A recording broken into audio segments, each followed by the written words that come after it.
Hey guys, welcome to our podcast, our sixth podcast, East meets West Real Estate. Mr. Hussein Kabani from the east end of Toronto, Stephen Zalunardo in the west end of the GTA in Toronto, and we're gonna wrap it out today. We got a few topics to talk about. Yep. One, we're going to talk about weekend review in real estate. Second is one of your concerns. Yeah. Want to talk about external factors affecting real estate. Okay. Yeah. More specifically because of the GM plant closure in Oshawa. Okay, cool. And the third one, well, I guess we could talk about mindset. I got a Napoleon Hill's book here, Positive Action Plan. There's an interesting quote for today that I think we should read out, which would be nice, right? Awesome. Cool, buddy. How was your week? You had an exciting week. Yeah, week has been, again, it's been really good. We had that property in Vaughan that I was starting to tell you about. We were mentioning it. Yeah, so we had this listed a couple of times. So originally we listed it way higher than I would have ever suggested it to do it. We were like, $1,769,000, which is way out of whack for that property. Then we managed to, I think, dial it down to, just over like $1.7 million, which is still too much. And then we came out to $1,695,000. And I think on the podcast, I was saying that in like 11 days, we had one showing. Yeah. So like really nothing happened from that. Yeah. We were getting to a point of it's just like the seller's not desperate to sell the property, would like to sell the property, but we're coming into a period where, things are probably not going to start happening too much and it gets stressful, right? Yeah. So we were at the point of we're going to pull the property, but I said, let's try one last thing. So we went from 1,695, but this was after even doing market research. So like, I'll be honest, so I don't know that well of the West End and how things work. Like you give me a listing in Pickering, Ajax, somewhere in Durham, I'll tell you who's coming there. I'll tell you who the demographic is, how to pitch this property and everything else like that. So for this listing over here, once we had it on the market, it didn't really work out. Then I got like, okay, I can't have it terminate or whatever else like that. I got to do everything possible. So we did market research. Basically, in that little pocket there, we pulled the last 20 houses that have actually closed. Yeah. And I had Nizam from my office go and knock on everybody's door. Okay. And basically say, why'd you move here? I know you moved here. Congratulations, whatever. I have a listing over here, but I just have a couple of questions for you. Like, why did you end up moving to this area? What made you pick this area? So we got some details on why they picked the area. Why were they moving to the area? Sorry? Why were they moving there? They were moving into the area because they were coming from busier areas. And so they actually found that area to be quiet, peaceful. They liked the green areas that were around it because they were coming from areas like Eglinton and Yonge, Eglinton and Bathurst. It's a high Jewish population there too, right? Yeah. Russian Jewish. So they were coming up from areas like that, like Midtown up into Vaughan. And so they found it quiet. They liked the green area. They like the shopping amenities that were around the area as well. Yeah. So that was, and then people were also moving there because they were starting to have families. And if they had families, the kids were getting older and stuff. So they wanted to put them into what they consider to be better schools over here as well. So that was one of the reasons that some of the reasons that they were moving here. So yeah, we went I sent him door knocking. We asked these questions. So we got a little bit more feedback, so we were able to gear up our marketing a little bit differently. Even after all of those efforts, the main thing is that we dropped the price, to a retarded number. So we went from 1,695 to 1,495. So we dropped the price $200,000. Whatever about the market research, it gave us a little bit more insight, but ultimately price drove it. Yeah. So we started picking up showings. Rapidly picked up showings and how many square feet? That was a big house. Yeah, it was like 3,000 square feet, the house. Okay, fair enough. Yeah. Yeah, plus the finished basement. Yeah. It was nice. Probably I like saw it online. Yeah, it was probably like around 4,000, 4,500 square foot house. Really nicely done. But ultimately, we ended up getting a ton of showings on the property. We got a bunch of lowball offers on it. So even at 1,495, I got offers at like 135. And actually, the offer that we ended up working with started at 1,395. Come on, 1,335. So, long story short, we listed it at 1,495. Ended up getting two offers, another verbal-ish offer. We ended up selling it for 158, which is fantastic. So you went $80K over your last price. Yeah, it's amazing. Yeah, and it's so really goes to show you like price will drive everything, right? So that was a good one. We've got a couple of offers out on with our buyers, like a conditional offers. There's a really nice house in Pickering we have an offer out on right now. It's a custom built by a smaller builder. Nice house. Apparently, after the home inspection, found out the builder took a bunch of shortcuts and everything else like that. So the buyer's got a bit of cold feet. What kind of shortcuts? Like things that weren't like, so there's like a roof kind of piece on top of the main door entry, like a roof canopy. So the thing is that above that roof, it's not completed on the inside. So from outside, you really can't tell until you take a ladder and you look inside. It's not finished on the top of it. Kept it just wood? It's just like a blue blue skin. Yeah, exactly. Yeah, you know what it is. So so it's not finished off. So that was one of the things. There was a couple of other issues. But they can fix that. They just got to get a guy. They're going to basically torch a new roof on it. It's a flat roof style, right? Yeah, for sure. Like, I mean, that's not too bad. Look, I can go through the details of everything. There's not, like, everything in that report can be fixed, and it will be fixed based on warranty. But what ends up happening if you're spending 1.3 1.4 million dollars, you haven't spent that kind of money on a property before, you have a home inspector go in, the guy who uses super thorough, probably scare the heck out of you. But he's pointing out the things that need to be done. He basically said everything should be done under warranty. I'm not impressed by the way that this guy did some of the stuff or whatever else like that, but essentially there's nothing wrong with the house. And here's a list of items that you can even add to your 30-day.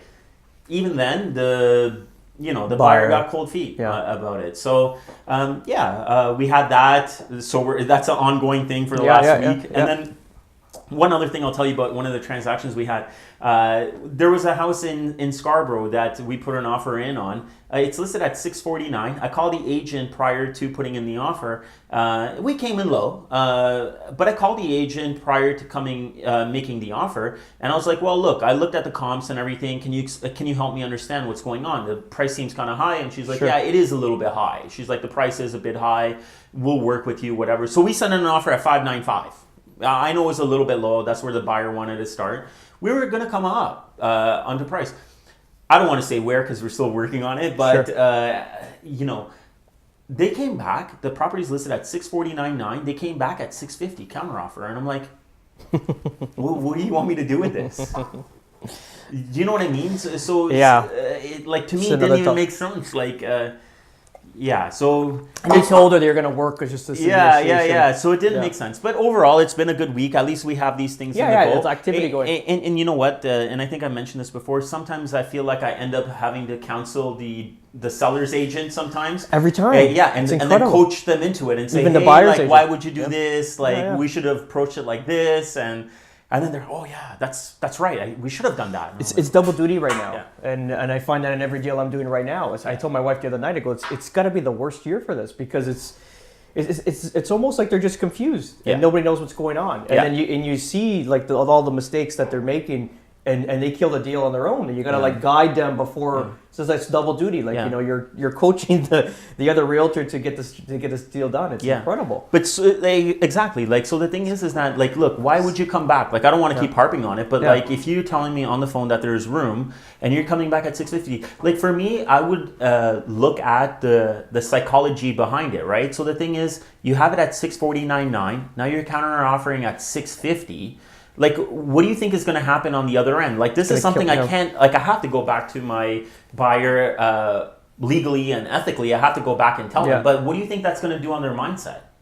Yeah, no, they're going to say they're unreasonable. It's not a good place to be. It's not a great playground. So on top of all of that, we know that the market is not moving as it used to before. So when you get an offer, it becomes that much more valuable to try to work with it and be productive with it. See, I would have appreciated it if that agent just called me back and said, hey, look, my client's being a bit difficult or whatever else. They want to come back at this number. At least I would have had the opportunity to help or try to coach them and explain my point of view. If you come back at this is what's going to happen.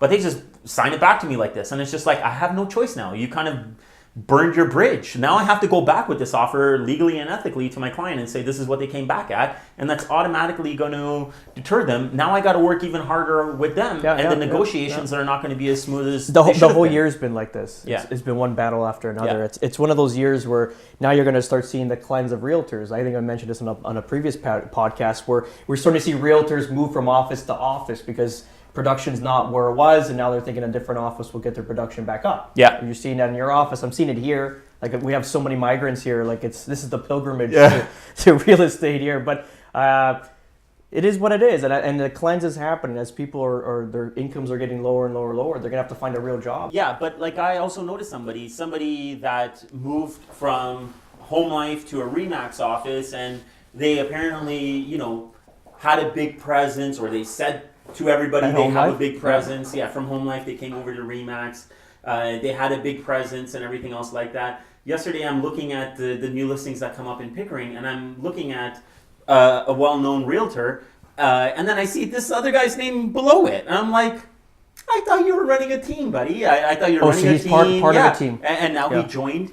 Oh, he a joined. larger team. Yeah, fair enough. Yeah, so it's happening. It's happening. Yeah. They always say that during the 16, 17 years, it was basically, if you think of a coffee with cream in it, you just blend it around. Yeah. And it's all blended, it all looks the same. But once in a market like today, you're going to see the cream rise to the top naturally. When everything settles, you're going to see the cream, that 20% of the best realtors hammering it out right now. Yeah, but it's going to be the 80-20 rule Always, as it everything. continues, right? Yeah. Because we know that 80% of the real estate is sold by 20% Pareto of the law. realtors. And I think we're almost at 60,000 realtors on Toronto Real Estate Board. Checked. Largest board in North America. In the world. In the world? Yeah, wow, man, in the world. That's insane. At 50,000, it was the largest real estate board in the world. So now I think we're approaching close to 60,000. Yeah, it's going to dwindle down. How did you get those numbers? They're actually published on Treb's website. Yeah, every month you can see month by month. So they have, it's pretty cool. You can see it by year. So, it'll be like 2015, 16, 17, 18, and the months are laid out in columns. And you can see a number of registered members.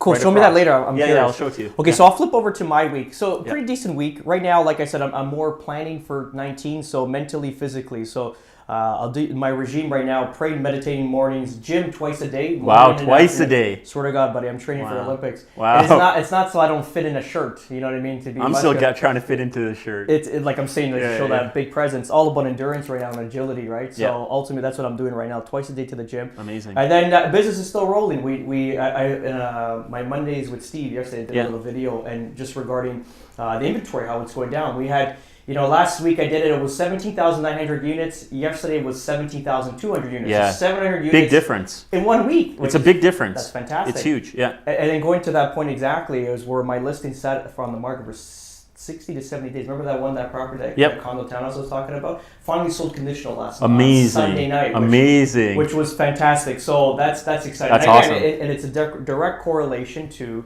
the amount of inventory dwindling and what's available. Because now I picked up a bunch of buyers, investors, and I set this model for them, this modular program for investments, and now I can't find the product. If they came to me like 3 weeks ago, I would have had about 10 to choose from. And now I can't find anything. I'm actually physically reaching out to realtors in these specific areas that have their ear on the ground to see if I can drum up some inventory to get a deal done. Yeah. It's incredible. So I got like 3 buyers right now that we can't find a product for them. Wow. How the market changed. I wish these guys were like a month or 2 months earlier, because we would have knocked them out in a couple of days, right?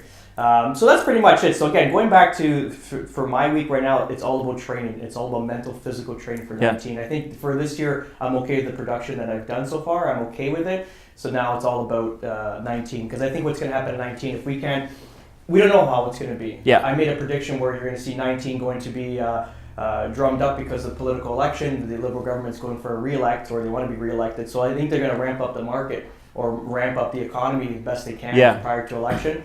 And then I think 2020, when the new government comes in, whoever it may be, they're going to have to start, buckling down on what's happening. So we'll see. Well, we don't know. But I think right now, mental and physical endurance right now it's gonna take you through 19, because everyone's whatever, not doing much right now. Yeah. And I think it's gonna affect them. I think that's what happened to me this year. I came in mentally, physically a lot stronger than all the other years. Yeah. And I've avoided my mental meltdown. Usually every year you get that burnout. You need like a couple weeks off to rebuild. Yeah. And I think I gotta pay tribute to my NLP coach Linda Ferguson that helped me through the process and all the work we've done the last couple of years and the training. Yeah. Just physical training. No, that makes a lot of sense, and also from what you were saying is like how the inventory is going down. It relates right back to I think the last podcast or the one before where we were talking about listing your property around this time or at the very beginning of the year because the inventory is lower. So exactly like you were explaining before, this is the evidence in it when we can see the numbers in the system. I love it. And to be at what 17.2? 17.2 yesterday. It's probably lower. I'm curious to see what it is. It may be floating around that range because people like me, 69. Monday and Tuesday are my listing days, right? Yeah. So I would list properties Monday and Tuesday. So I think maybe it spiked up a bit, but I don't think it's going to balance out to that 700. But what you were saying is exactly right. So now that inventory is coming down, the buyer demand is going to, like the buyer demand is still there, but they're not going to have as much to pick from. You probably end up still selling quick and getting really good money for your property. It's pretty, like usually we go down to about 12,000 units by the winter, like let's say December-ish, right? So we'll see. We're still a lot more inventory than what we used to have, but let's see what happens now. But even historically, right? Like I think the 12,000 units was really, really low because of the market that we were in previously. Yeah. I don't know. I don't know if we'll get to 12,000, but even at 17.2, right? Like we're basically low. Like from what I understand, we're supposed to have about 20,000 to have an even playing field. Yes. 20,000 to have an even playing field. So we're well below that number right now. And we'll probably go below that still as the year comes to an end. For sure. I think when I started real estate, it was always 20. So I started 2010. So it was always 17,000 to height in the spring, and then 12 to 11,000 to 10,000 in the winter months. In the lower end. That's it. And in 2017, we went to 4,000 units in January. Remember? Yes. We started off around that number 4, too, around 4,000 in January. It was 42, frenzy. 4,300, something like that. It was really bad. So, and it didn't creep up. Like I think it took like 2 months or 2.5 months to get up to 6,000. It's crazy. It was nuts. But that's where everything popped, right? That's not healthy. That's a steroid. Like I talk about that steroid market. Yeah. It's totally unhealthy. But remember, that growth is from like 17% to 21%, right? And previous to that, 17 was 12%. So you're looking at 12, 17, 21, like coming from 5%, almost stable. You know what I mean? Like the house I bought, my personal residence, was going up $50,000 per month. Yeah, like how $50K a month. That's someone's salary for a year. I know it's tax free. Unsustainable. Yeah, tax free. Yeah, now it's backwards. But anyway. And the other point, like just from what you said, I was talking to, like I have my mortgage right now with TD, and I just ended up signing up my docs with it. Would you lock in? You know what? I didn't. I actually went variable. Oh my gosh, we're so different. I know. but I got I asked a lot of people for advice, and ultimately I do what I want to do. But the way that this guy explained it to me, and I have everything at TD. I work with other mortgage brokers and people as well, but like since my life is at TD, it makes my life easier to renew with them. For sure. So basically, they offered me a variable rate for 5 years for 3.14 or something like that, 3.14. You locked it in for 5 years? So basically, the way that it was explained to me is that they have actually 1 day notice of before the rates are going to be raised. So he's like, definitely, as soon as it's being raised, like as soon as we find out, he's like, I'll get you to lock in if it makes sense at that point before the rate happens. The only problem with that is your fix is always going to be higher. So keep going. So that's part two to what I was going to say. So this guy feels like maybe the banks might play around with the fixed rates a little bit, only to stimulate attractive. The housing market. Yeah, because they're saying that it's slow. He gave me a number. I don't know if I should share it, but I will. He said on average, TD, the applications they receive in a day, on average is about 750 applications a day. And he said it's way His branch? down. No, in general. TD mortgages receive 750 applications a day. A day, that's still a freaking lot. But he said it's way down. He's like, now if you submit an application in the morning, he's like, I'd probably get you an approval if you really need by the end of the day or first thing in the morning. That's but he's like, but it's super slow. That's why. And the way that even I think TD and other banks are probably looking at it is that they know that the market is going to become a little bit tougher this year or whatever to buy into. So I think they've already put out the indication to their mortgage specialists that they are looking at doing something with the fixed rate. So that's why he told me. He's like, look, go on the variable right now. He's like, if they're going to raise the rates, I'm going to let you know in advance. So, but it's 5 year fixed? It's not it's a 5 year variable. But, variable, but open or closed? It's closed. So, but how do you break that? It's still a 3-month interest penalty. Yeah. Yeah, it's still a 3-month interest penalty, so it's not bad. You're okay with that? I talked to my guy, and you know, it's not a branch level or anything, but they run like about $400-500 million a year in mortgages. He's got his own brokerage company, and he's been through recessions. He says, just look at, and he's so knowing about the yield, the bond, the yield, all that stuff there that it fluctuates this rate. He says we'll be at 5 points next year. Yeah, by far. He goes, guaranteed. It'll be 5 points. Someone else told me no control over it. Yeah, someone else told me also that Bank of Canada has basically indicated already that they are going to do 3 interest rate hikes next year. So that's going to come up 0.75% anyways, right? Yeah. So that's 4.5. Because we're at, I think right now. So I just locked in one of my rental properties Friday because we originally locked. So our one of my first rental properties, the mortgage agent was through a client or partner that it was someone I wasn't familiar with anyway. So he locked us into a 5-year variable close.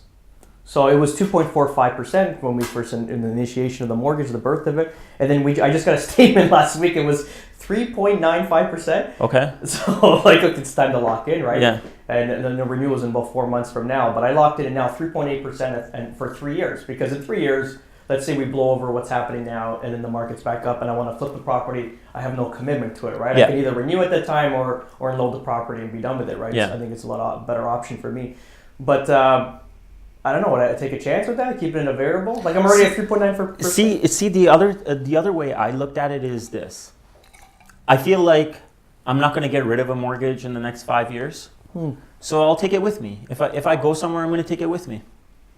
Like that's my worst case situation. So I'm not looking to break it anyway. So I'm not worried about a break fee. I guess the biggest thing I'm worried about is that where am I going to get the best deal on the rate? Yeah. So for me, to kind of wrap it up, made sense at 3.14 to keep the variable rate. I could have locked in, I think, at the 3-year fixed rate at 3.54. It's good. Yeah, it's a good rate. But he's like, listen, man, one rate increase at the 3.14 will bring you to 3.3. And those are going to hold those fixed rates? No, he's like they'll adjust as the rate goes up, but he's like, it's one level is from the Bank of Canada and the other one is what the bank actually wants to do with it. So he's like, even if the Bank of Canada raises the rates or whatever else like that, the bank may actually lower their fixed rates a little bit just to continue to stimulate the housing market. Sure. Yeah. So who knows? East meets west. Yeah, who knows, right? I'm very conservative. I just realized yesterday that my mindset, my mentality is set perfect for what's happening today in the market. I was had like one of those epiphanies. I'm like, holy shit! Like the last 2 years, the market, how advanced it was, how crazy the spending, the leveraging, like that. I had to adjust that to mentally because I'm a more conservative person. So I had to literally, it's almost if you ever see deers. The male deer will stay in the bush a lot longer than the female deer. Right. She'll go out and she'll eat and he'll stay in the bush for 30 minutes. You don't know where he is, and then he finally comes down when he feels it's safe. So I'm a little bit like the buck in that sense, right? The deer. And even though going into the markets, these crazy markets, I was always holding back. And then finally I went in when I felt comfortable. But I feel this market that we're in right now is right up my alley. This is where I'm going to strive the best in because I understand it. Because you need to be a little bit more conservative in today's market because it could hurt you, right? Yeah, I think you need to be more conservative in today's market. But at the same time, I think that there are going to be opportunities, and I know we're looking for them. Oh, so there's going to be, be, but you have to be in a position to be able to take care of those, or be able to take on those opportunities once they're presented to you. So 1,000%. The way that you operate, you're going to be in a position to take it. Yeah. So think about it, like even that rental property for 3 years, I don't have to worry about adjustments or anything. It just sits there. I know that's the payment, that's the interest that's going to come out, and that's done. It's going to sit because what I tell my clients too when we buy investments, set it and forget it. I don't want to deal with it. Like now I got to deal with a friggin' dryer that's broken. Like twice now, and that's. To time and consuming. You just want to set it and forget it and move on to the next level, right? See, you said something interesting, set it and forget it, because as soon as I signed that variable rate thing, basically to myself, I'm thinking to myself, now I got to make sure I keep up with it. You got to watch it. Now I got to watch it. You're in the market, you'll understand it. And my rep at TD is very good too. He's solid, He's a very good guy. That's good. So I know that he'll help me out and make sure, because so he's going to help me out and get me the best rate I possibly can. But it was a bit of a gamble, man, on my end. For sure. No, I'm curious. That's it's amazing. Like I respect that, honestly. 40 basis points or 35, 40 basis points. Like I said, I'm cheap. So I respect that totally. I'll gamble on it a bit, and I might get bit. I don't know. I might get bit. I'm not sure. You don't know. Right? I'm not sure. I don't know. Yeah. We none of us know. No. None of us know. We just literally. Whatever our comfort level really is, right? No, that's good, man. Right. Awesome. Okay, go. So switching gears, you were talking about. It's not a misconception. It's not a the misconception. Last 5 podcasts. What was it? You were talking about external factors. Affecting the market or particular neighborhoods. Yeah, exactly. Yeah. So the idea came up because of the Oshawa plant, the Oshawa GM plant. Yes. Announced that they're going to be. So was there a warning with that, or it just happened all of a sudden? Yeah. So yesterday was Monday. So Tuesday. Yeah. So basically, it was on Monday night. I think that there was a rumor. Sorry, Sunday night there was a rumor that there was going to be an announcement on Monday. And the rumor is that they're shutting down the Oshawa GM plant, assembly plant. And then yesterday, Tuesday, at 10 a.m. or 10:30, I think it actually got announced that they're going to shut down production at the Oshawa plant as of December 2019. December 19, so one more year. Another year. Yeah, so they're going to run for another year. And I think that was only because of some commitments they had with the unions when they last negotiated. So where are they bringing this vehicle? Where are they going to create it? You said it's a Malibu and with pickup trucks? So actually I was wrong on the pickup trucks. I think it was the Impala. It was the Impala. There was a Buick Regal. I don't even know if they make those anymore. Regal, yeah, they just reinvented it. Oh, okay. It's actually pretty nice. Okay, so Buick Regal, Impala, and there's a Cadillac CTX or something like that. S or the truck X? The sedan, the smaller one. CTS. Yeah. So I think that those are the 3 that are built there. So those are staple vehicles too for that brand. So the Regal now, and you figure I'm biased, it's nice for an American car. Sure. I'm a German. They've come a long way. They actually look pretty nice. Yeah. So where are they going to put those things? They're going to bring them back to America? I think so. I think they are. Trump's plan? It's part of Trump's plan, and then you and I have been talking about the automotive industry at the same time, right? So it's like the whole automotive industry is changing, just like we talked about Ford, cutting back on a lot of their vehicles, right? Now they're going to focus more on their really, really staple vehicles, and then plus like trucks and SUVs. That's the market that they're really going to stay in. So it's interesting because you said that. Look at Mercedes. Yeah. So I read about Mercedes. I don't just drive the car. I'm like I can almost get a tattoo on my arm. Yeah, I know. I love it. Like I understand. On your arm. I thought you get it on your forehead. Yeah, on the forehead. Right? So going back to them, they're introducing more lines and vehicles than any other manufacturer. They want to dominate everything. Yeah. And they're putting out vehicles. So look at I drove my wife's little SUV today, the GLC 300. So I think that one starts at 55,000 on the road. I think 62. It's pretty basic, 62K. So you either going to get that or a Honda Pilot. You know what I'm saying? And you're driving a Benz. It drives amazing. I love the car. It's amazing. And and the price is not even at that price point. It's not even that bad. So now they're introducing the A-Class now to take over the Golf, the GLA to take over like the small SUV, mine to take over this mid-size, which it's been out for a while. It used to be a GLK before. But not to mention the crossovers now, they're coming in. All the trucks, they're going to introduce in a pickup truck now. Yeah. They've introduced the car GT4 to take over the Porsche Panamera, the GTR for the 911 Carrera. So they're introducing all these next level. So the way I look at that, Steve, is this. Mercedes has more of an international platform versus like the Buick Regal. Like you're not going to sell that in China. No one's going to buy the damn thing, but Mercedes they will. Yeah.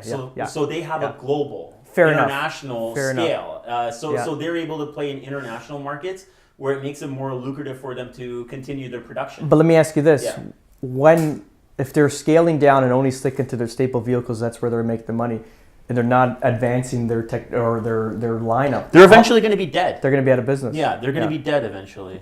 Either Mercedes is nuts. But I think they got to bang on because. But the whole car thing is going to go away, in my opinion. You think so? The whole car thing will go away.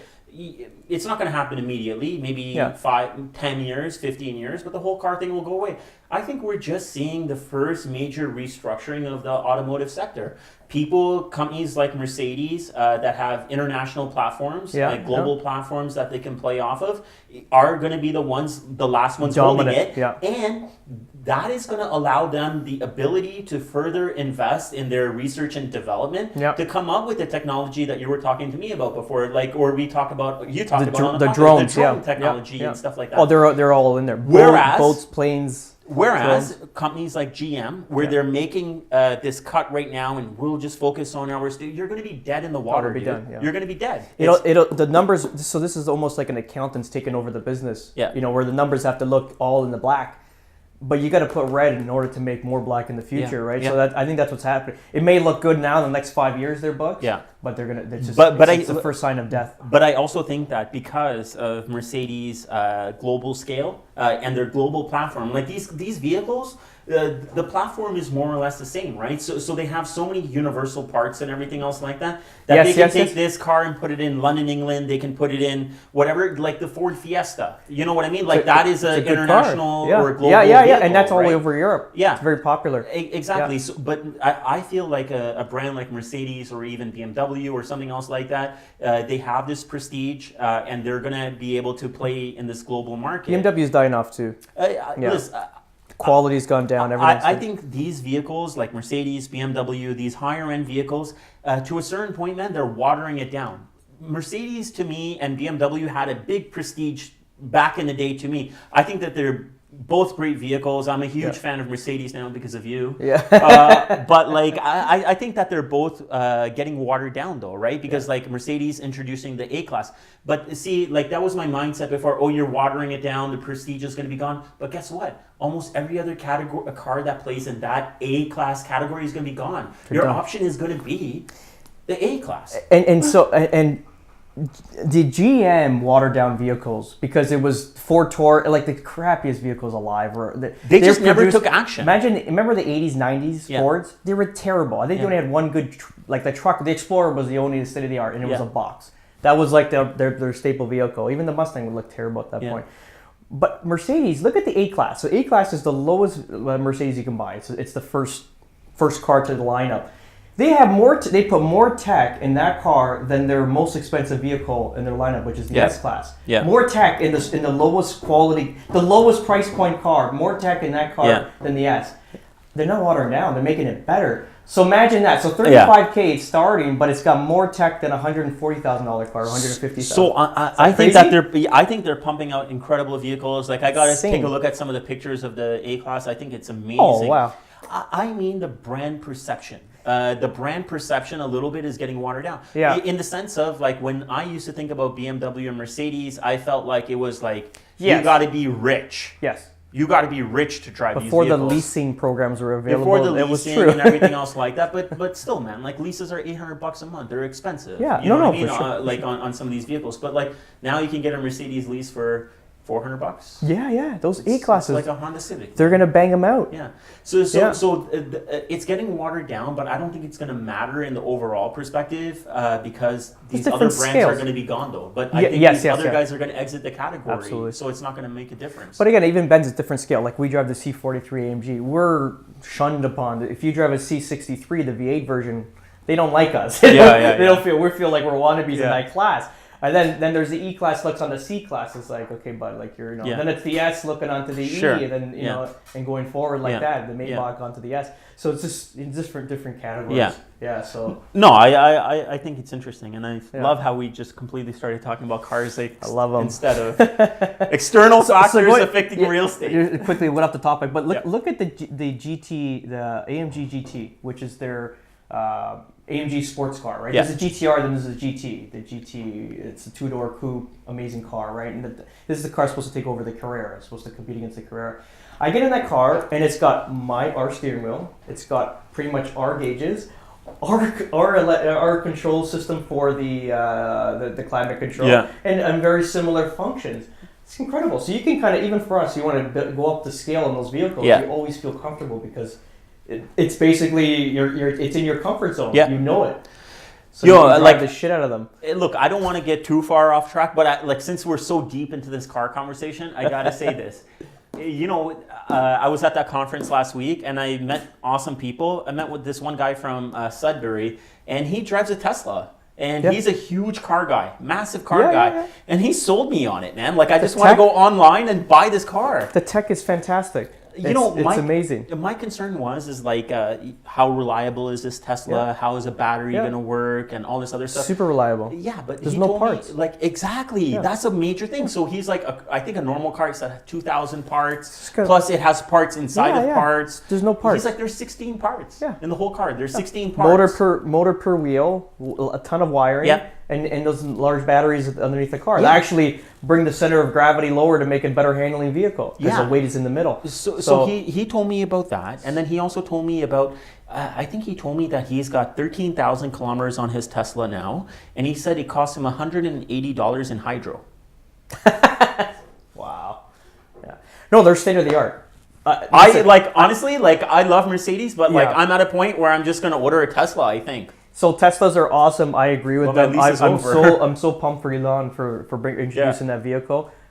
But again, it comes down to trust me. I respect that vehicle 1,000%. That's good to see that the future that'll be the vehicles, right? But for now, combustion engines for me, the noise. I don't care how fast you're going. It's just about the noise, right? Like that for me. That's just it's therapeutic for me. Like I'll drive it. My car has never been out of Sport Plus and Sport manual mode. I swear to God, every day. Well, I listen to you when we're on the phone. Yeah. And the more you use it, the louder it gets. So you hear like the car it turns heads because it's loud. People think it's got an exhaust, but it's just the way the car runs now because I've beaten it for 30K, right? You know what? 25K. I think you talk about the sound because it's what you hear and other people react to. But I know what really drives you. Yeah, what really drives you is the feeling of that car. The car is unbelievable. But anything engine combustion. Look at Formula One. Formula One has so they used to have the V10s, the V12s, and now they have these smaller motors, 1.6 liter, 6 cylinders, hybrid EQ motors. This is where all the technology is stemming down from Mercedes. Where it's half hybrid, half motor. So even I went to the Formula One race this year in Monza in Italy, and the Porsche series was louder. Yeah? I swear. And so a lot of the realists, a lot of the purist type Formula racers, like the fans and whatnot, they despise these vehicles because the noise is not there. And imagine now they have a Formula E series where it's all electric cars, right? Yeah. Electric Formula One cars, like that style. Looks like an Indy, like insane. They're like insane. But there's no noise. And it's almost like those little things. But I think that's what's going to end up happening. They're transitioning. Yeah. But like even this guy, when I was talking to him about the Tesla, he's driven all these cars. He used to sell like high-end vehicles, really high-end vehicles. And he's like, out of all the vehicles he's ever driven, he's like, I still get scared when I get on the on-ramp with this car. He's like, because there's nothing to this thing. He's like, not just the noise, but he's like, there's nothing to it. He's like, I'm afraid to like crank this thing completely because it just goes. Yeah, like there's nothing holding it back. It just goes. He's like, this thing goes like nothing goes. He's like, it's so quick. I had this experience when I was a kid, 8 years old or 10 years old. We had those, those little RC cars. Yeah. Okay, so we had the professional ones. You did the jumps and stuff like that. So those things, the battery powered, and I had a gas one. Yeah. It was. Oh wow. Yeah, it ran on like methane. It had this motor. You got to mix the oil. Mix the oil. The oil was mixed with gas. Yeah. You had that like a glow plug. You had to heat it up like a race car. Yeah. It would rev up to like 20,000 RPMs. It was insanity. Yeah. But that little electric car would just pop.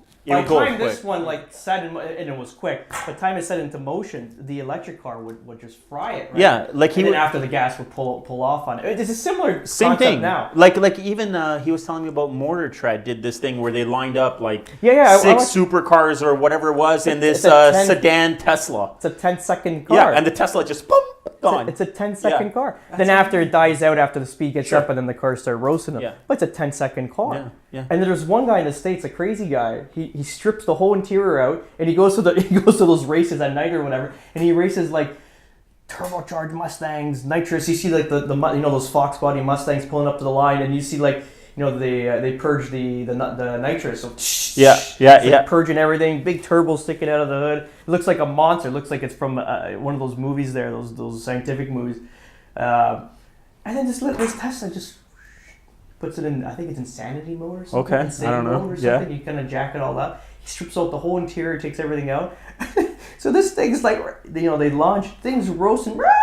This one, and that guy's probably got a $40,000 engine, maybe $50,000 engine there. This thing just, and he's lacing everyone. And you imagine it in America, like in the southern states, where V8s is like religion. And this like high tech battery powered car. Like, I'm surprised the guy didn't get murdered. I gotta be honest. You don't know. Maybe he's not around you don't know. But that thing will run like a 9.5 second quarter mile. Yeah. And continuously. It's like you don't shift gears. You just literally get to the line, put insanity mode, and just throttle down. Just go. Yeah. Wow, man. Yeah. Cars. Very interesting.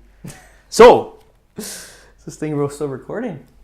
So that's a good segment, on vehicles? On vehicles. But yeah, like just to quickly get back to the external factors. External factors. So I ended up getting a lot of inquiries from people basically saying, oh, what's going to happen in Oshawa? It's really bad news. What's going to happen here? Ultimately, they have 2,500 workers in the plant. I really don't feel like it's going to cause an effect in the real estate market in Oshawa. I work the market, so I know, like, we've sold on the buyer end, we've sold a lot of houses in Oshawa, and it's people that are moving from Scarborough, Pickering, Ajax, they're moving over that way. Sold well over 100 homes, and the thing is that none of them worked at GM or in the automotive sector. Yeah. What about the sister companies, like the supporting companies? There will be, because they sub out. Sure. We have a real estate analysis, so that's the Honda plant. There is the primary force in employment, and they have like sister or other companies that take on supply parts, machines, do some of the labor. Sure. You know what? I think that for sure there is going to be some kind of effect in it. I don't think it's devastating. What's the population in Pickering? Pickering is almost 100,000, I think, right now. So it's 2.5% of the population. Yeah, and they probably don't even live there more than. Yeah, so the plant is in Oshawa there, and a lot of the people, I don't know about a lot of people, but I know there's people coming in from all over the place that are working in that plant. But overall, like at a very high level, yes. Okay, so the plant assembly is going to shut down December 2019.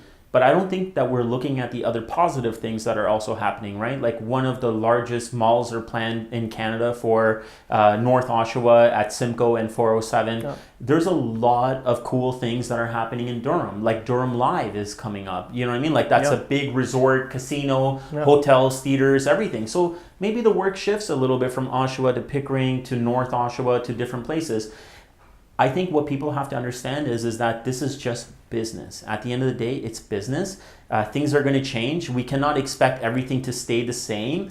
It would be very boring, number one. And number two, businesses have to evolve, right? And I think what we were talking about, like, where GM is kind of going, I think that they're going to go downhill. Like, I don't even know how they're going to save a car that I love, like the Corvette. You know what I mean? I don't know. I don't care. I like it, man. They can all go. I like it. So I don't know what AMGs. Yeah, I don't know what's going to happen with things like that. But like, no, they'll be fine. It's obviously, like you said, it's just business. But I believe as much as everyone's against Trump right now, and obviously he is what he is. But I mean, ultimately, the economy in America is booming. Yeah. And again, last year in 2017, I put money in that market rather than our market here. Yeah. And I think that's what's happened. They're making it more attractive for the American companies to come back and employ themselves, right? Yeah. What's happening? So.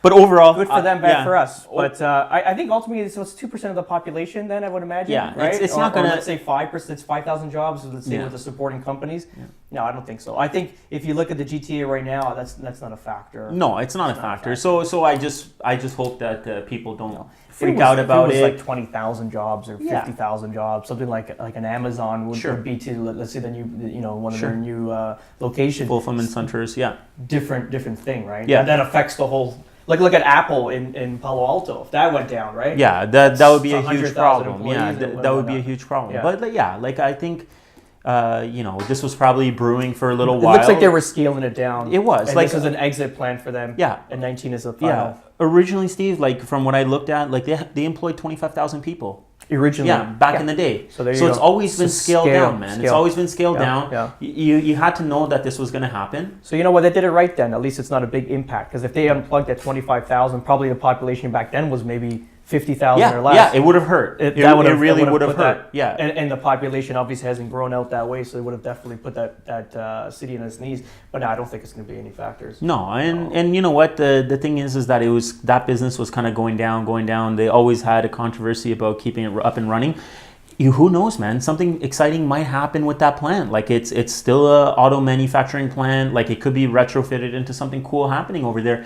And let's just be honest, man. The price of real estate in Oshawa, it could be very attractive for another company to come in there, maybe an electric car company to come in there and say, hey, fair enough. Like this is perfect. Like it's cheap real estate. We got a bunch of people that are going to be looking for work in the automotive sector. Fair enough. Like, they got the employees. So the way I look at it and you would look at it, we look at it as a growth mindset, and we're looking at it and saying, hey, we're trying to find all the positives in it. And I feel like 98% of the people out there will always find the negatives. The first messages but the first messages I get, oh, it's terrible.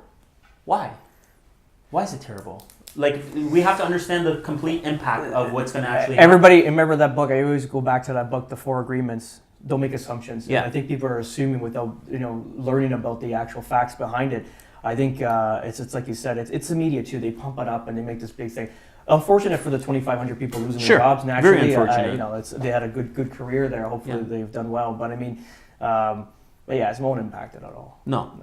Like not to the general public that's looking to buy or sell real estate. But you know what? Now the media it's gonna be on for the next 2 months. It's gonna be the same thing. Well, they're winding down. Look, now they're closing this. It's gonna be one of those. Yeah.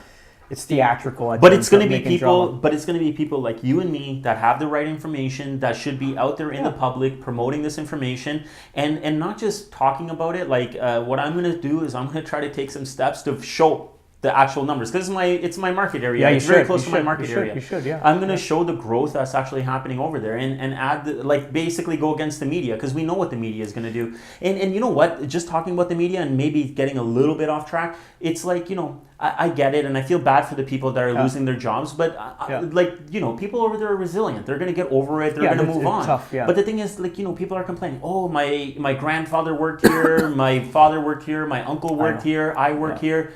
I get it, but the thing is that there's life beyond this. You know what I mean? Like you got to move on, but the media is going to play up those stories at the same time. Yeah, you know how that's going to be. Look at this. I posted something on my Instagram page regarding Toronto, 1974, when they were building the CN Tower. Yeah. Did you see that? How leveled everything was? There was nothing. I can't believe that was. And what year? 1974. Look at that.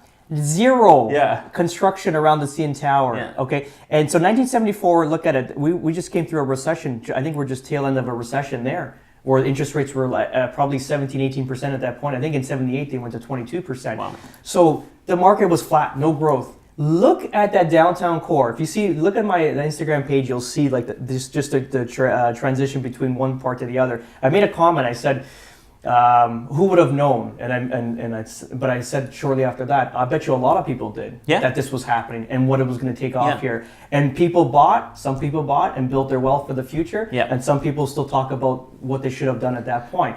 So I think ultimately it is what it is. Real estate is always a long-term game, and just look at that. Like, I don't understand. So real estate, it's got so many different. Looking back in the day, like in the Roman Empire. If you were an estate owner, you were wealthy. Yeah. That's what it was. And that's what it always was. Imagine, naturally, you got to have something to build the income to purchase your assets. But I mean, ultimately, these guys built asset by asset and became one of the wealthiest people in Rome. Especially that was Crassus. That was Julius Caesar's, where they had the Triumvir. So Crassus was one of the partners, like a joint venture between Pompey, Caesar, and Crassus. So Crassus was the wealthiest man in Rome in that period, the Roman Empire. And it was done through all real estate. Had different tactics back then, because they would burn your house down and they would buy it for cheap. They don't do that today. They don't burn people's house and we buy it for cheap. But they had different strategies. But now they burn buildings down so they can get a rezoned. Insurance. Yeah, there you go. The barns. But that was the first capitalist. So Crassus was known as the first capitalist in the world, really, a documented capitalist, right? Yeah. So it's pretty cool. But it's cool what you mentioned. It's how when they were building the CN Tower, it was flat growth, but what people knew, some people knew and believed in what was going to happen. That's what we kind of talked about a few episodes back, and it's just you got to see where the opportunity is. When everybody's running out, I want to be the guy running in. Absolutely. Yeah, I want to buy. I feel like it's at a discount at that point. Do you know what I mean? As long as you believe in the long-term holding of real estate. Do you know what I mean? As long as you believe that real estate is going to go up in the long run, and which has been proven over and over and over again. As long as you believe that and buy with that faith, and you're not going to think that you're going to flip in 2 years or 3 years. That's what it is, yeah. Problem is right now too much knowledge. I'm going to tell you. I'll give you an example. So But it gets blurred. I go back to our we immigrated to Canada in '68. My parents. So the immigrant mentality. So they didn't read about it. They would buy property randomly. Well, let's just buy. We have the land is $8,000. Let's buy this farm. Yeah. There was no thought process. No. Do you think they knew about the zoning and everything? I don't even think the cities were geared up for that at that point to know where the phases were. They bought these. You think they had city planners? No. And I'm talking about so Woodbridge was like this area here was farmland. Yeah. In 1974, my uncle moved here, and they on Woodbridge Avenue. They bought there, one of the first subdivisions in the area. But these farms were bought like in the 60s. And there was zero. When people said you were moving to Woodbridge, because they all, Italians were in St. Clair and College area, it was like the end of the world. It was like a road trip. There was no thought process. Yeah. This is Highway 27. We'll buy this parcel. And we're talking like 40, 50 kilometers spread, and they would just buy. And now a lot of these guys are become 100, 200, 500 million dollar companies, and even some of them are billion plus, right? So I think that's what it is. People are too confused. You just got to buy. As long as you can buy it and hold it, or you're not leveraged where you got to pay into it. Because then if you got to pay into it every month and the whole thing, ultimately that could affect you at the end, because it becomes more of a liability if you're not building the income to support it. But if you're buying rental properties and stuff like that and it's just sitting there, who cares? 3, 5, 10 years. It's okay. You buy another piece. And then even when these guys' properties, they would go down in value, they would still buy more. Yeah. There was just a process, But see, there's also a mental adjustment. I think that's still continuing. It needs to continue to happen in the marketplace, because what we were talking about before in 2015, 16, and the beginning of 17, you could have bought a place in 15 and sold it in 16 and made $150,000. Easy. We just ran that number on Excel at even 3.5% appreciation. If you buy something at $600,000 now, at 3.5% appreciation, what was it, in 10 years you should bank about $250,000. Oh, fair enough. Quarter. Yeah. In I think the compounded. 5 years, in 5 years it was like should appreciate to having a profit of about $112,000, and then it was like almost $250,000 at 10 years. But that's what you were making in a year before. Yeah. But the thing is, people got involved with real estate because you had big money, but big money takes big time to get into. So 10 years to make $250,000 on something that's just kind of sitting there, and you have to have some interaction with it. It's pretty good. So, but think about how many people want to become millionaires. To me, it's a eyes closed 10-year plan. If you want to be a millionaire, I can make you a millionaire eyes closed within 10 years. Yeah, it's just buying 4 pieces of real estate and letting it sit. You're a millionaire. Let it sit. I don't think $1 million's going to go that far in 10 years, but if you want to have that status of being a millionaire, I'll show you how to do it right now. Yeah, it's simple. So 90% of all millionaires have done it through real estate. You got to have patience. We are talking about. It's all about patience, man. And going back to go back to the Monopoly, the game Monopoly. So educational. One of the best games ever. And again, who makes it to the end of that game? Who wins every time? There's only one winner. Yeah. Why? Who owns the most property? That's right. And who can tax on and make it most rent so he can build up more income. Push him out. And then, side rules of the game, you start making a side deal with someone. He's going bankrupt. You start giving him money and you take up some of his property. Yeah. It's just... But that's how this world works, man. That's how the real estate game works here. You got to keep buying it. And that's the main concept. But what are you going to do, buddy? That's the reality to that. That's the reality, and... we just have to play the game, man. We've been playing it and just playing it smarter now, right? Especially because the market is going to turn in a different way. Going back to mentally, and you saying, when people are running out and you're running in, because I have the same mentality. Yeah. Warren Buffett, I've said it like 1,000 times, but he says, be fearful when people are greedy, and be greedy when people are fearful. Yeah. Fair enough. Look at Cyber Monday, Black Fridays, Cyber Week, everything. Now it's like IKEA week. They're not... When I see stuff like that, I'm proud to say that I haven't spent $1. Yeah, whatever the media tells me to buy or to do or sell, I do the absolutely opposite of that, because it's always the wrong decision. Yeah. Why do we got to go spend all this money on Black Friday? No. Holy shit. No. How many shirts do you need? I bought 10 shirts for $30. Why do you need all those shirts? No. I know you got a deal on them. Why would you need them? I don't know. You got to go back to that immigrant mentality. I think that's the most successful people, in my mind, personally, most successful people because they're comfortable in their skin. You know, I look at some of these guys. I was looking at a guy yesterday. He's probably worth 10, 15, 20 million dollars. He's driving like an old pickup truck, right? Yeah. And he doesn't care. He doesn't care about like and I'm embarrassed. I actually like to park down the street when I go meet with these people because I'm embarrassed. I'm like I am nowhere near these guys' level, and I'm driving like like a C class. You know what I'm saying? Yeah. So I think I'm gonna go back to that mentality, man. You're gonna get like no, never. Oh, I love cars. I thought you want me to sign you up for one of the last Buick Regals rolling down the line. Please don't. You know, I'd rather buy an electric car at that point. But I think going back to that, it's they're so comfortable in who they are. Yeah. They just feel they know they're successful and they don't need to like promote it or to be showy to have people realize that they have done it, right? So I love it. They're just comfortable in their skin. But a lot of the people that are very wealthy have that mentality. Like that book I was going through, The Millionaire Teacher, right? Like it was a U.S. stat, but it said like most millionaires, like majority of the millionaires, the average they spent on a car, I think a new car was like $41,000 or something like that. Wow. They were buying Toyota Camry. Honda Accord, and they pay cash. They're paying cash, but they're buying these vehicles brand new, but like $40,000 bucks. So they're like, I think I've said this in the podcast before, but the example is that if you go to like say Yorkdale Mall or whatever, and you see like this Mercedes, BMW, Porsche, whatever, these guys, no one is a millionaire here. Like really, you think that this is wealth? This is not wealth. It's not. Absolutely. So I think that if you really understand money and what it is, like buy what you drive is not. It's not really wealth. There are so many people. Like one of a lender I was talking to yesterday, he calls it jonesing. I was like, well, what happened with you? Well, they're jonesing, like jonesing for what? Like they're jonesing. They're trying to be like the Jones. Oh, right. People get themselves into so much trouble. Like that was a weed term. Yes, jonesing. I was like, what is he gonna... But they're like jonesing, right? So the thing is, they see their friends. They have this type of house, so they buy that type of house. They have these type of cars. They put their kids into this type of school and these activities, these vacations. These type of things, these new golf clubs, if you care for it, or whatever else like that. But like this guy newest clothes, has the $1 new million shoes. house, has $1 million house, has a first mortgage at $600,000, has a second mortgage at $200,000, and is looking for another $200K.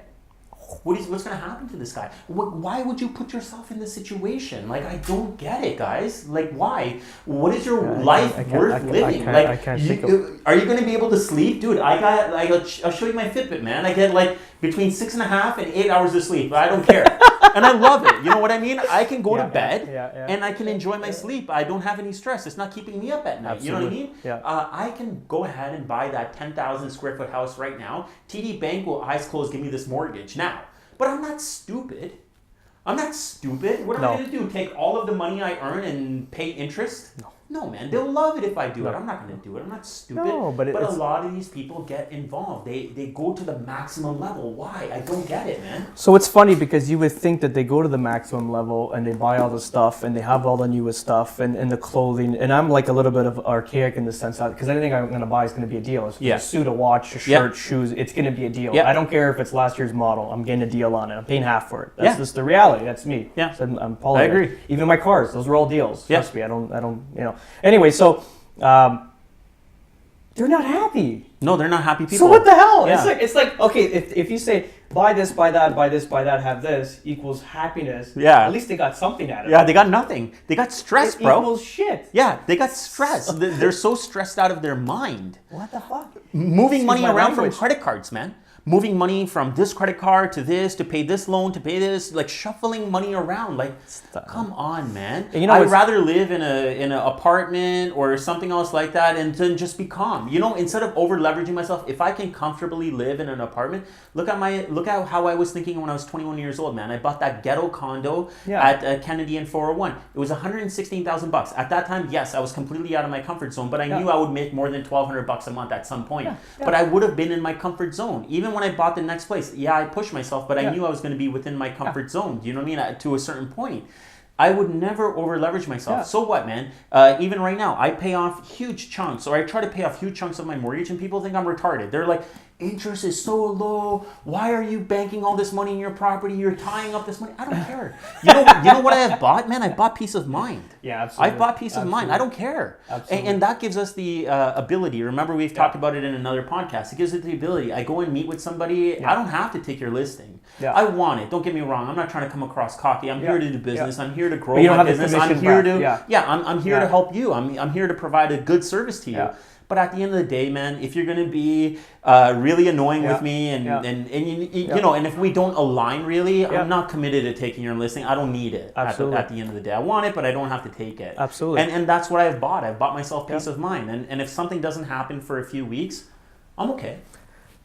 That's the whole but point. You can't be. Yeah. If you have $1 million mortgage, you have these car payments, you have this. We wouldn't be able to sit here and do this. If we were there's no stressed way. out. No, because you'd be totally freaked out. Yeah. Like, how are we going to do the next thing? How do we make the extra dollar to pay the bills this month? Yeah. It is what it is. But this is why. But this is why, Steve. So having low debt gives you leverage. But this is why we are able to expand, build our wealth, and build our knowledge. Because guess what? Today, right now, we're not chasing down the next dollar.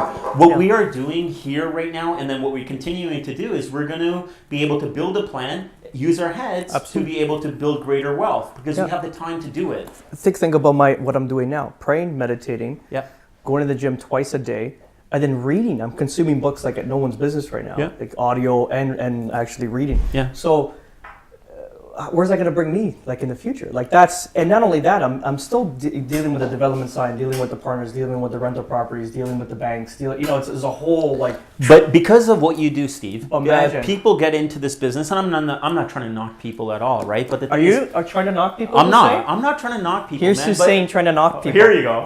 So you get into the business and you get stuck, right? Because you're not expanding your mind, you're not doing anything, not even in this business, anywhere in corporate world. You know what I mean? Yeah. Like my old boss, best boss. Like, I think this guy's the best person out there. You know what I mean? Really nice guy, vice president of a company. But he educates himself. He reads books, this and that. Yeah. But if you just continue to go and you don't educate yourself, expand your mind, knowledge. or whatever, you're going to become in the same situation. You get paid a $50,000, $60,000 salary. Guess what? You're going to get your inflation increase. You're going to get your bonus, whatever. But that's what it's going to be. You're not going to be that executive. You're not going to get to the $150,000 salary or whatever else. It all becomes with where you're able to spend your time. 1,000%. Yeah. People. So even and going back to that, always educating yourself, and I'm huge in that. As soon as I got out of school, that's where it kicked in. I hated it. And then when I got out, I'm like, this is bad. Like, now there's nothing coming in. So then you had to self-educate. I had the opposite effect. I hated school, but now I got focused into something I like, and I find programs that I like, and I love it. So much. Like, I'm going to be at a conference the next 2 days in Toronto, the building show, right? But going back to that, it's always trying to better yourself. And I look at a lot of people, even in our industry, where they're just, they never read a book about real estate or the scripts and stuff like that. Like, you got to learn about it. You got to learn about statistics. And always everything that I do, sometimes I overdo things, right? But people say, why do you overdo that for? You're not getting paid for that. You're only the poor mindset mentality is people say, I'm only making $25 an hour. I'm only going to provide $25 That's right. for work. No. Go above and beyond. Even when I worked with my dad, I was a carpenter. I worked like 2 people all day. If it was 44 degrees, I'm on the roof. I was working at full force. Probably damaged my lungs now, but I mean, it was a machine. And not only that, I learned how to drive a forklift. I got my license. I went to blueprint reading. It was so I'd work all day. I had a side business going on, finishing basements, and then I would go to school after that. Because when I got to the job site, I felt already ahead of everybody because I had that extra knowledge. Bullets in your gun, right? For that's what it is. But that's the same thing, right? Like when I went to work at that corporate place, unloading containers to end up running like a huge part of their business. But you overdid it. You always overdid it. But I always overdid it. Like I remember distinctively. I'm sure I told the story. Let me ask you a question. Being in that container, and let me see if we can concur on this. You overdo. So I know you said one night you had to set up the, shelving because that's how they set up in the store. I listen to you when you talk. Trust me. Always. So you didn't go home that night. That's right. And you stayed there all night. Doing this thing. Why? Why? Tell me why. fast. Because of me. Because of me. No, because of me. Because it's my thing. Do you know what I mean? Like when I get focused on doing something, like I want it done properly and I want it to the end. Do you know what I mean? Like I don't want to leave it. But you weren't getting paid for that. No. Why? Why did you do it? Because it's my own thing. Like I own it. I took responsibility. I ran the business like I owned it. So, but if you're a regular employee, you would say, "Screw it, I'm going home. I'll do this tomorrow." You know, a lot of people had that mentality. Yeah. A lot of people. So why would you stay? But look, a lot of people I'm in just that. Curious because I did the similar thing. Yeah, like I did it because it's me. It's a reflection of me. It's my work ethic, and I get into it. Like I really enjoy doing the things that I do, and I think that's why I'm able to advance in these things. But I take ownership of it. Yeah, that's awesome. I'm just curious because same thing with me. Everything I did, it was always to the extreme. Now we're doing this building development, my building and development, my 12 townhouses. I am doing all the work. Yeah. And it's taking me away from me actually earning money in, let's say, in real estate, where I can put more energy to this and make a lot more money, let's call it. But no one's ever going to take that education, that knowledge, dealing with engineers. And you can't buy planning. No. So, and there's people outside of my sphere that look into this, say, why do you do that for? It's not worth it. Pay somebody to do it, and not even. Whatever. Like you should split the task. You have a partner. I said, I don't care about that. Yeah. I'm in it to win it. I said, and I don't care who. Either you got to lead by example. Yeah. Either you're gonna be with me or not, and I don't care because I'm not gonna let other factors, like talking about factors, external factors, take me away from my end goal. Yeah. I don't give a shit. Yeah. I'm gonna be like literally a gladiator running through walls. I mean, that's the mentality you need to have. But you said something very important. I always do. I know. But this I liked. A lot of stuff you say I question. No, I'm just kidding. But I don't think so. You wouldn't have drove 70 kilometers. No, but look, what you said is that you're doing it for yourself. You know what I mean? Like I don't care about what's going on, and that's when a lot of things change. When you start doing it for yourself, you don't care about the things beyond whatever else like that. And when you're really doing it for yourself and you feel like you're doing it for the right reason, I always feel that you're going to get a positive result out of doing it. 1,000%. Look, I'll give you an example how extreme. Our house for Christmas, like we decorated, and I'm not doing it because I don't care about. It's just when I come home, I want to see it a certain way. Yeah. So there's I hire a company. They come in with a boom. I spent the first year was $1,000 to get this. It's $1,000. Wow. Now it's $400 to install it, and let's say $500 in total for. I thought you got up on ladders and did that. No, not anymore. No, it's too expensive. You fall. It's not gonna happen. I'll be in Bowmanville right now. So. And it's all decorating, all preparation for Halloween. It's like, we decorated for the fall, and hay and stuff. I'm not doing it for anything but myself or my family. Yeah. When my kids come home, my son, look at the blow-ups, Daddy, let's go look at the blow-up. It's all about that. And we always did that. And we don't have these fancy trees where it's like in a store.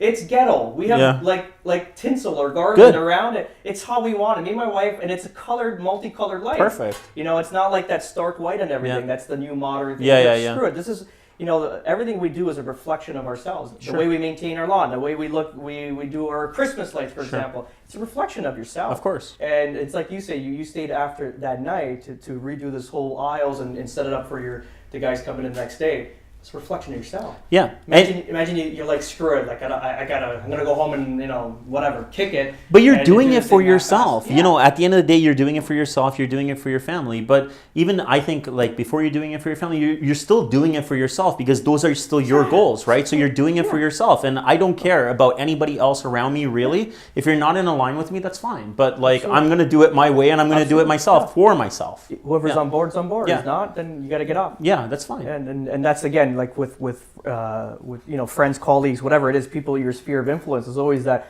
I always talk about having a plate. You can only fit so many people on this plate, and let's say 15% of this plate is full of people that don't belong there anymore because of various reasons. If you don't discard this plate, you're not going to incorporate new people in your life because you can only service this plate of people. So I found every year, and I got onto this pretty early in my career, but when I would just eliminate, even if it was family. It could be whatever it was. Siblings, it doesn't matter, right? If they don't fit in, they're not supportive, they're gone. Yeah. And I find that doing this little drill every year, it's incorporating a lot more better people. It's incredible. Yeah. It's almost like these people are waiting at the gates, and if you don't realize that by kicking these people out, the gates will never open for new people. But Isn't that incredible though? But it's like starting to say no more than yes. Do you know what I mean? It's like I'm the guy that would always like to say yes. Okay, I could do this. I could do this. I could do this. But you spend your time on like going through a variation of like a lot of different people or whatever else like that, where you could focus your energy on certain things. Like,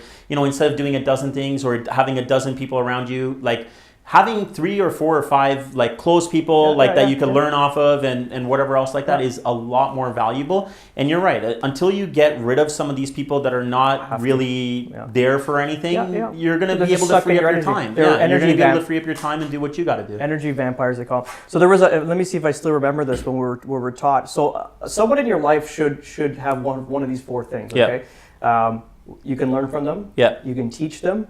Enjoy their company, or profit with, Yeah. not from. Yeah. You're not taking from them. No, You're bettering each other to make more money. Let's say if they don't fit in those 4 categories, they should not be in your life. Yeah.